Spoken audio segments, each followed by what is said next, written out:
computer. Is that where I want to go? Okay, Yeah, this meeting's being recorded. Yep, you're good. excellent. Okay, you're good now. So the hidden enemy, let me get this page out of here. And a lot of it is I want to show people how to do the research too, because I don't want you to just trust me. I want you to be able to find it yourself. My sources are coming from 3 sources at least, and I go to doctors, peer review studies, and different articles that will verify, you know, actual testimonials of people, not just like an infomercial, but several things where people are saying, hey, we found this. Most of the ones that I get are off of YouTube, where they've done a video during a surgery or a procedure and they're removing these things. And the misconception, the myth, is that they are not prevalent. In most countries, any country, we are all told that they are third world country type disorders. You don't have to worry about those if you are traveling to other countries, that's where the problem would be. But we know from the outbreak of what was that one? Bed bugs in recent years, because travel all over the United States. I'm going to shut that off. Travel all over the United States, or excuse me, outside of the country, and then within the country, we're spreading it. All the different hotels have had, you know, they claim resistant strains. And then I found out from the schools that they're not really treating lice anymore. So that was something that shocked me, because the lice has become a problem. And if you don't treat it and you don't tell people how, it just gets worse, and they get sores on their body and there's in their heads and all kinds of things. So I confirmed with my mom that they were, hi Brenda, do I need to admit her? Hold on 1 second in the waiting room. Where's the waiting? In a moment here.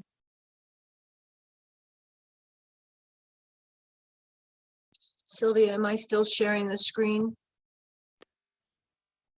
I Or is it me? just see Okay. you. Okay, wonderful. All right, Yep. so, well, not me, but you know. Welcome, Brenda.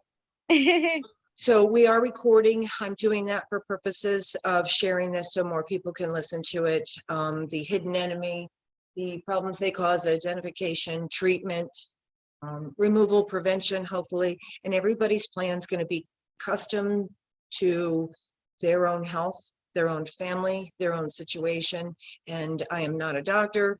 My training was EMT, nursing, and then I worked in medical facilities for doctors, sometimes lots of doctors, sometimes one doctor, specialties, lots of them, urgent care, hospital, nursing homes, emergency rooms, care, multi-practice, individual practice, orthopedics, OBGYN,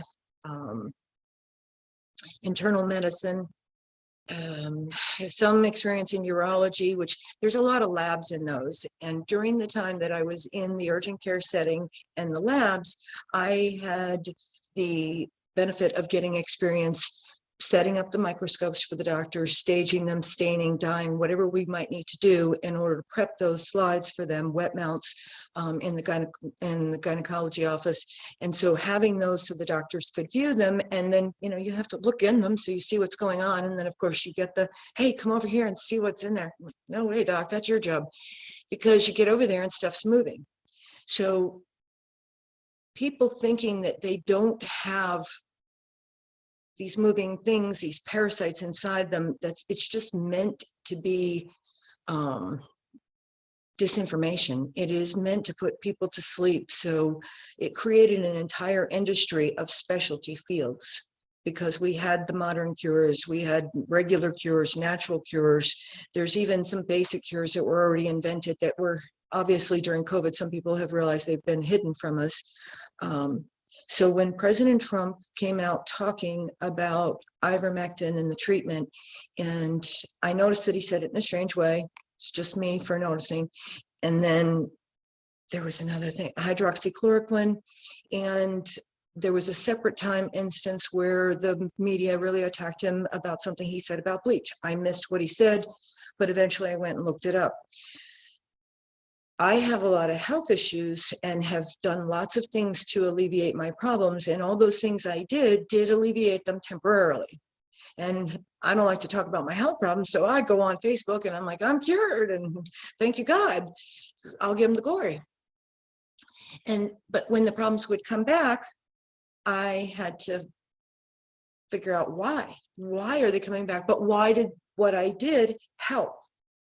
So there's all these questions in my mind. So anyways, in desperation, my husband said he had been researching ivermectin and what it does. And I said it was an anti-parasitic, it's an anti-malarial. It doesn't make sense why it was even mentioned for COVID. If COVID is the flu, cold, a coronavirus, which is that's what it is. Why would that work on it? So my symptoms got extremely bad around Christmas. And I didn't know what else to do. So my husband had ordered it. I said, just order the stuff. And he did. It took a few weeks. And by then I was willing, we had it a couple of weeks and I didn't take it. And then I'm just like, well, let's see what happens. I'm off work for a little while. If it works, I can tell people. And if it doesn't, well, I'll suffer through it. And, hopefully my rash will get better. We'll call the doctor and whatever. So it started working, I believe, within hours. I really did feel it. I wonder, is it all in my head? Because it's what you get told for 20 years or longer. By day 3, I think it was, my husband said, have you seen your face? When we woke up in the morning, instead of me asking him, how is it? Is it worse? Is it better? So that happened a few days in a row. And then other things started to get better. My legs, there was all kinds of things. So once we realized it was working, then I did obviously a lot more research. So do I have a parasite? Do I have several? I had a leg injury several years ago.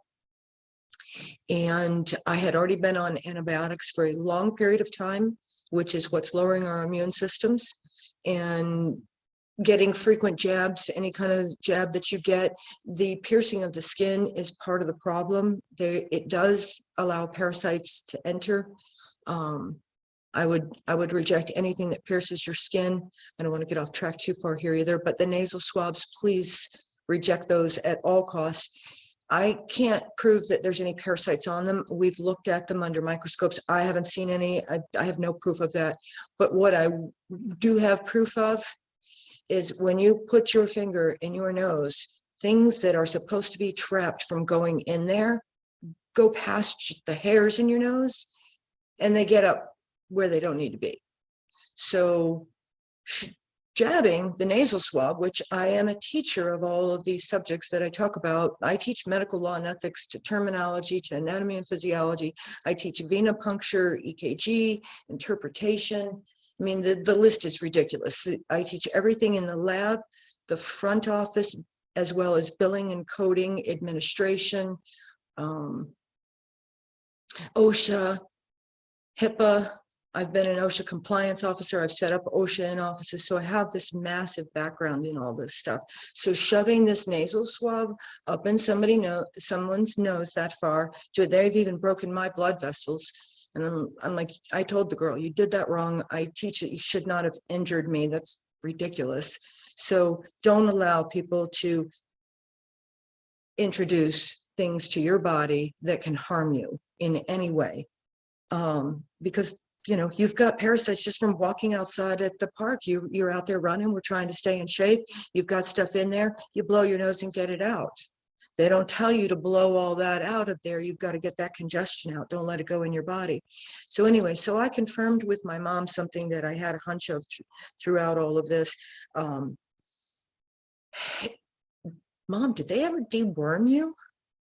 As a kid, did you get these things? And she said, yes.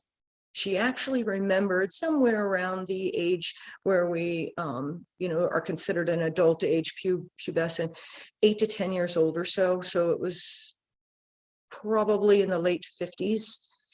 Right in the late 50s is when they stopped deworming the population.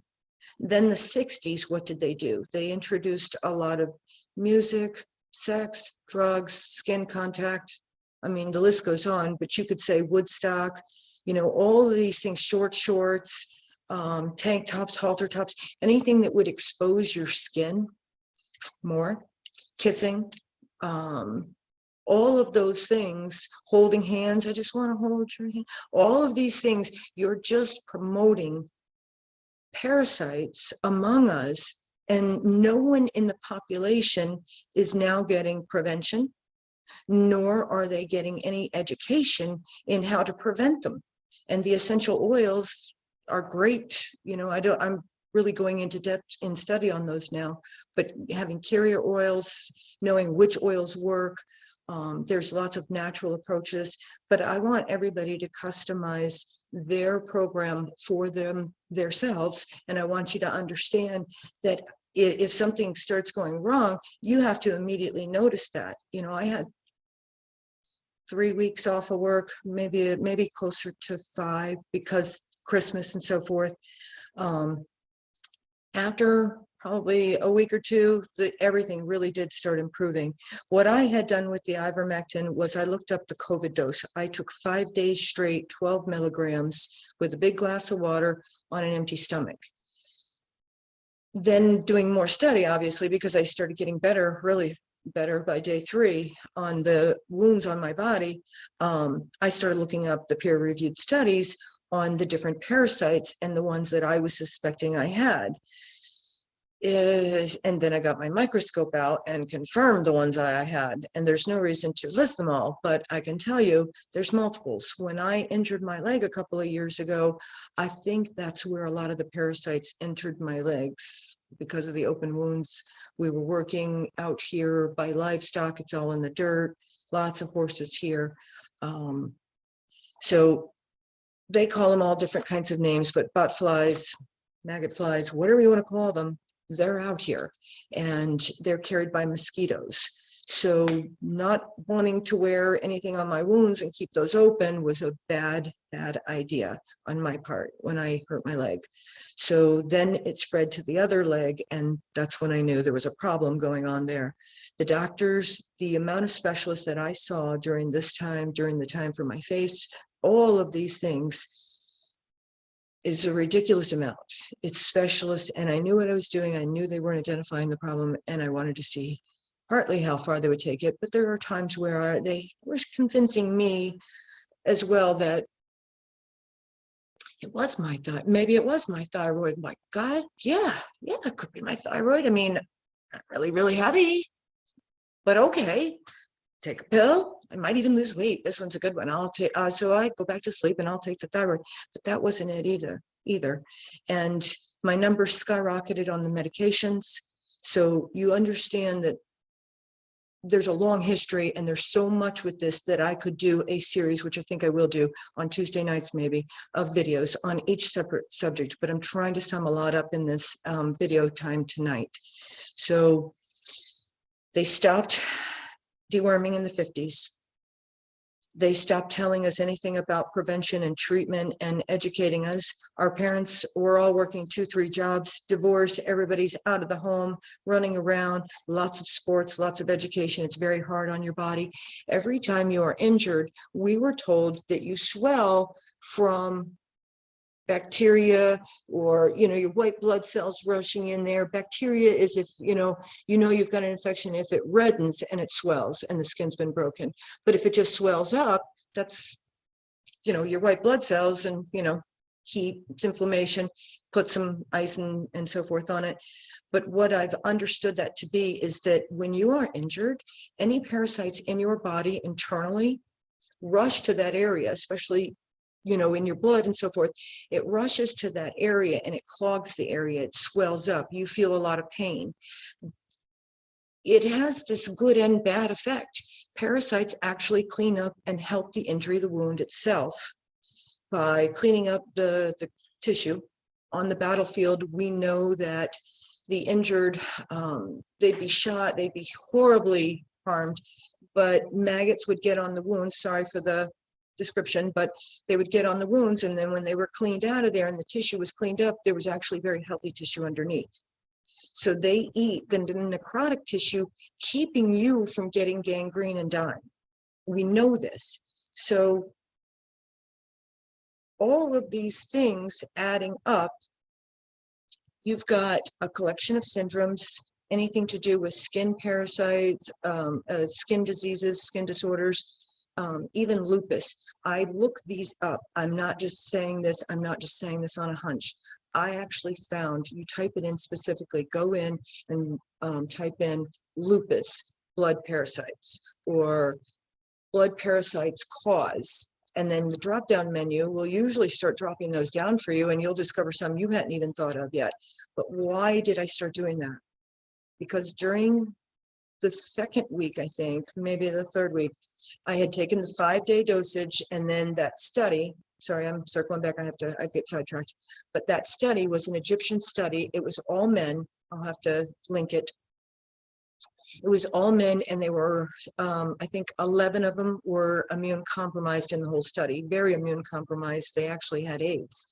So I was basing the wounds on my face and way worse on my legs on what that study was. I'm trained to, help grade the wound, the level of somebody's wound. They're graded by, if they're crusted, they're graded higher and this level and so forth. So anyways, so treatment is typically based on those type things. So I went through in this study, and it said that 1 dose of ivermectin was given 12 milligrams. And I was like, whoa, Brad, I wonder if we did overdose on the dewormer. So I felt fine. So I wasn't worried about it. And then I kept reading that study, and it said that all of them, most of the men, a large majority of them, I do believe there was a percentage on there, maybe closer to 80%, were healed of their lesions in 2 weeks. Everyone else that wasn't, again, they checked in 2 weeks, and I don't believe they took any more ivermectin. They claim in the study no other treatment was given except for the initial 1 dose of ivermectin, 12 milligrams. And by each time when they checked 2, 4, 6, 8 weeks, each time there was less and less. By 8 weeks, everyone in the entire study was completely healed of all lesions. So I have hope. I'm on week 5. And it's peeling off. I don't know how to explain it necessarily, and I'm certainly not giving video, but it's like a sunburn, and not even. It may be a peeling mask. You put a mask on your face and your skin gets, it dries on there, and you start rubbing it off like that. That's what's happening. And I want to explain how I got to that. Through my study, I found this gel. It's called Keralite gel. I know it's got salicylic acid in it, so I have to warn anything that you're looking for. You have to make sure you do a little patch test, or you clear it with your doctor. I can't. This is for me. So what I used, and it says it is for psoriasis, seborrheic dermatitis gel, exfoliating formula, reveals healthier looking skin. And when it says exfoliating, it is absolutely exfoliating, but there's nothing harsh in it. There's no abrasive stuff in it. It is a perfectly clear gel. It's not sticky. It's not greasy, but it is a clear gel, and you put it on. It kind of does feel like, it has some, not really a greasy texture, but an oily texture, I guess, and it dries on your face. I have learned to not wait till it dries when I put it on, and it softens the skin. You can use a washcloth and rub it away. If you have a rash on your body, especially people with diabetes that have wound ulcers, patients in the nursing home that have ulcerated wounds, I've seen a lot of wound care. I was interested in doing wound care as part of my career. In the beginning, it was very hard being in that nursing home and seeing now what I see happening to my own body, but healing. Thank you, God, through a lot of prayers. So you want some kind of an assessment. Can you assess yourself? Yes. Do you have a healthcare provider that you trust that could assess you? You could do a stool sample. It's a CSA. there is a, I'm trying to think of the words what it spells. I always forget. PCR, CSA. So anyway, so if you think of it, you can write it in the chat for me. But it is a test to analyze their stool. And in the stool, it would analyze certain parasites. And I've heard doctors say, and I have the video saved for you, that, you know, this one woman was battling a yeast infection, candida, for so long she couldn't get over it. And we finally did a test, and it turns out she had parasites. And not only one, but she had at least 4 that were very rampant, or, you know, several of them. And so just treatment for these. So the ivermectin in 1 dose could treat people. And when I ordered it, it said Stromectol, but when it came like this. And it says ivermectin tablets on it. And this time I got different milligram dosages. Instead of just all 12, I got 3s and 6s for the kids. And, you know, I want to name some of the problems that this covers and that I've proven, because when the varicose vein on my leg that normally sticks out to where the grandchildren are poking that thing, no, what's that boo-boo? It's nothing, it just when you get old, what do? So that started getting better. And now one of my friends, she said that she's also, hold on, I gotta let somebody in admit. Okay, I think that's Valerie joining us. I did tape it if you want to watch the beginning. So once the varicose veins started going flat on my leg and getting smaller, that's when I was like, wait, more things are happening. So I was doing this in-depth study, and by looking up, does ivermectin or do blood parasites cause varicose veins? Because and this was getting improved. And that's when I really started my in-depth research on all of these different problems that people have, the symptoms that I was having, because there's linking proof everywhere, doctors, testimonials saying this, we were looking and didn't expect it and found parasites. Brain tumors, open it up, find out it's not cancer, it is a worm of some sort. So they've got worms are helminths. Protozoas are parasites. There are 57 that I know of, protozoas. I can keep looking for more. There are so many parasites that live underneath the skin that you would not see. I was a full cosmetologist licensed when I was young, and my mom was, my grandma was. We were trained to recognize lice, things like that. They don't tell you that certain things are microscopic to the point where you won't be able to identify them because they're inside somebody's pores. So if somebody has what we call in the medical field orange peel skin, and we attribute it to thyroid problems, Hashimoto's, autoimmune disorders and so forth,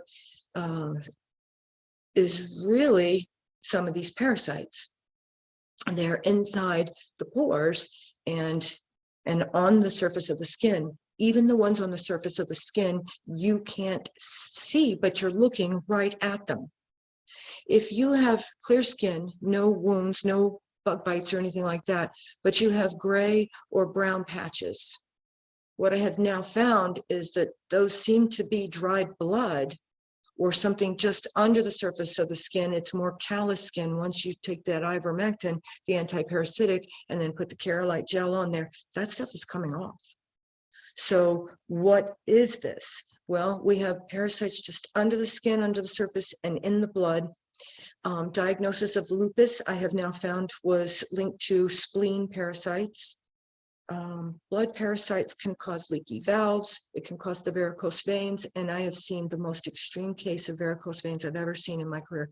Oh, my stepson, he came home from really hardcore training that they go through as a Marine and real training, not just boot camp. And they had to strip and ligate. He had to have surgery afterwards. They were so bad. But now I know that was some type of parasite, and I would like to know more. I want the information on this stuff because a lot of things are getting healed on people.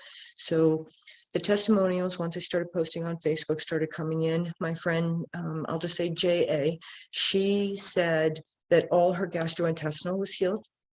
My husband said I could say this. Brad has been battling this toothache for 2 years, and the dentist keeps giving him antibiotics, which I'm completely against because I know what it's done to me. It let all these things flourish way more. And so the dentist said there was nothing he could do. He had to pull that tooth, and Brad didn't want him to do it. Give me another thing of antibiotics then this last time. Well, he saw all the changes in me, and probably, let me think here, 3 weeks ago, he said he was going to take one too. So I'm taking them at the 2, 4, 6. And if I don't need it, hopefully I won't be taking it at the 8-week mark. I'm in between right now at 5 weeks. So I'd be taking another one on Monday. And Brad, after 3 days, we were eating dinner. And when we finished, we were doing dishes. And he said, you know, I don't have one bit of pain in that tooth. And he could not say that for 2 years. He said he chewed on both sides of his mouth. Okay, it's just simple. I know it doesn't prove a lot, but I started looking it up. Parasites in the mouth. There's lots of videos of these things. Oh, I don't want to upgrade. Okay. I might have to restart the meeting, or I'll try to sum it up and give everybody their time back tonight. So anyway, so the healing is coming and people are, asking more about it. They're getting it. Ivermectin is available. There's all kinds of drugs that are available over the counter. I know lots of people know these things in other countries. It is sold in the airports in Mexico. It's sold everywhere. I mean, my neighbor has lots of ivermectin for her horses. It's done on a regular basis. I asked her about it. So I can tell you, I took 5 days straight and then have taken one every 2 weeks. And I'll also tell you the other things that I've done now. I ordered, because I know a lot about parasites and tapeworms and things, and tapeworms may be a little resistant to ivermectin. There's other things that work in a better way on it. So I decided to order the mebendazole, if I'm saying it right. Mebendazole. You can get it for your pets as well. But my friend had a lot of huge success with this, and it was his dog having seizures. So of course I'm going to look it up. Why does it work on seizures? There is tons of evidence that parasites cause seizures. What? Which means epilepsy. Yes, it can cause seizures, epilepsy. So I'm going to go through some of those. The problems, chronic issues, and every medical specialty field is benefiting off of not diagnosing these things.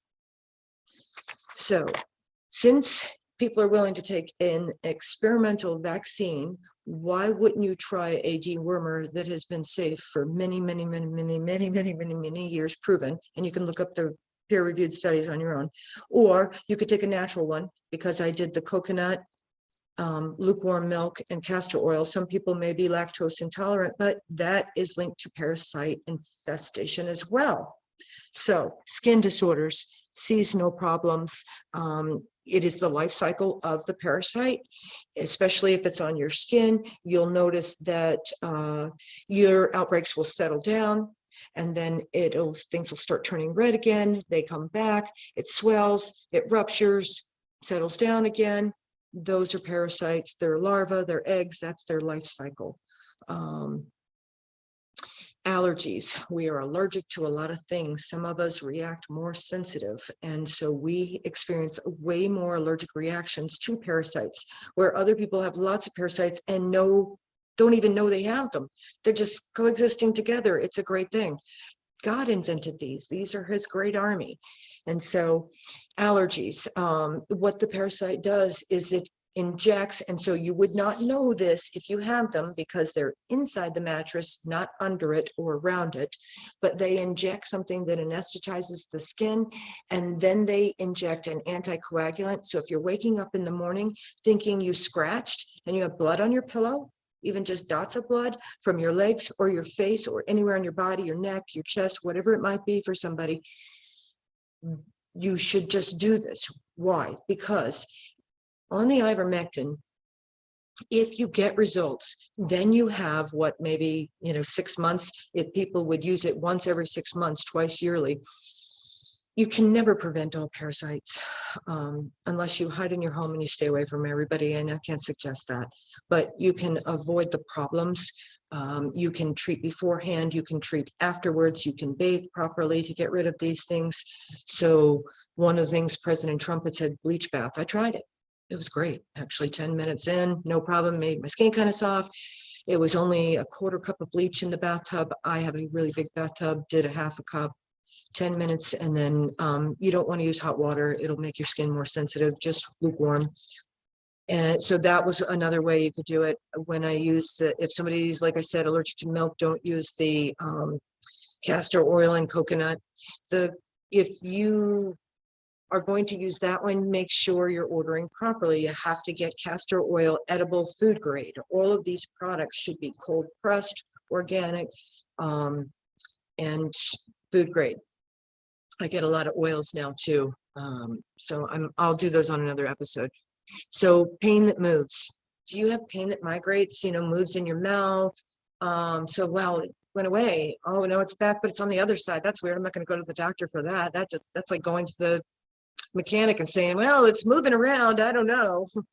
But pain that moves in your body, swelling. Every time you injure yourself, again, if you're having swelling because you were bending down on your knee, then maybe that's parasites rushing into that area in your body. And if we had bacteria and the immune system to battle those, they take care of the problem. And then the bacteria, macrophages, things like that, take care of them. But we don't have a natural balance anymore. And we certainly aren't getting enough vitamin D. The sun kills these things. Heat kills these things. Hair dryers. I blow dry my face now, as not to burn myself, but as high as I can get that sucker. If it helps the healing faster, I've tried the craziest stuff. Okay, so pain that moves, swelling, body odor. If you're having body odor, even like just drainage from your face, things like that, it is got usually parasitic etiology in it. They produce a lot of smelly stuff. If your skin, you've got a blackhead, you'll see that could be their feces. These things are clear, they're flat, they attach to your skin. A freckle or just a dark age spot. If you notice any changes to it, it might look a little red today. Oh, it's kind of, I don't know, irritated psoriasis, but then it calms down again. You put a cream on it. Oh, that worked. If you don't prevent the problem from coming back, you may have killed that one, but the rest are still going to be there. What they do is some of these things only need to feed every 10 days. So you'll see that cyclical changes again, where they're flat, your skin looks okay, and then they start feeding and your skin turns red, as in rosacea. That they're flat, they only take in enough to fill their flat bodies. And then after that, what's going to happen? They're going to lay their eggs, they're going to move forward in your skin, it's going to leave a trail, it's going to be a track, it's going to get bigger. When they break open, they all spread out. So the initial is small and it all gets bigger from there. Some more problems: bruising, bleeding, gash, unexplained bruising. If you have an unexplained bruising, bleeding out of your skin, small areas, spider veins are getting cured by this. Like I said, the varicose veins on me and my friend are both getting cured. Gastrointestinal issues, mood, depression, anger. If you have a cat, if you have a dog, you deworm them. Why wouldn't you deworm yourself? They say that it's rare, but it's not. It's very common to share parasites between anybody in the family, the pets, the family, and the plants. So you have to treat people, plants, and pets. So deworming your pets. On your plants, I use a mixture of some of my oils, rubbing alcohol, tea tree oil, peppermint oil, neem, and a couple other things in there. Dr. Bronner's peppermint Castile soap, the hemp, 18-in-1, that stuff is amazing. We used to use that back in the day in the nursing home. They took that out. So some more things: mental disorders. The cats, if you're cleaning the litter box, they say, oh, you can get that when you're pregnant. Well, wait, can't everybody get it then? Not just when you're pregnant? They're saying it's going to harm the fetus. There's a term called chimerism. It means that we share the blood with the baby. We didn't used to understand this or know these things, but now we can see in the womb, we do know that we're sharing that blood with the baby. So our babies are born with parasites unless we were treated for antiparasitics, antihelminths, and whatever else it might be before or during pregnancy. And I don't encourage anything during pregnancy. I want them to check with their doctors. Varicose veins, I mentioned, lupus, I mentioned, epilepsy and seizures, non-healing wounds, autoimmune disorders, chronic fatigue, increased appetite or decreased appetite. Typically, that is an intestinal parasite. Tapeworms, maybe that's why I've never gained weight. I don't know. I really haven't. I just did the tapeworm one, the Vermex, which is the mebendazole, and then I did the coconut, the lukewarm milk, and the castor oil after that. Couple of days in between. If you have nausea, vomiting, diarrhea, constipation, Giardiasis is one of the protozoas you can get. It's everywhere. You might have yellow stool. If you're yellow stool, that might be a symptom of it. Tooth infections, hemorrhoids is another one. Heart problems, if you're having a lot of blood pressure problems. Fever of unknown origin. We used to just test people that had, problems, but they changed things. Being in healthcare all this time, I was there when the changes came down again. We were no longer allowed to use the code rule out. Every time somebody came in with a problem, they would order a test, and we didn't have a specific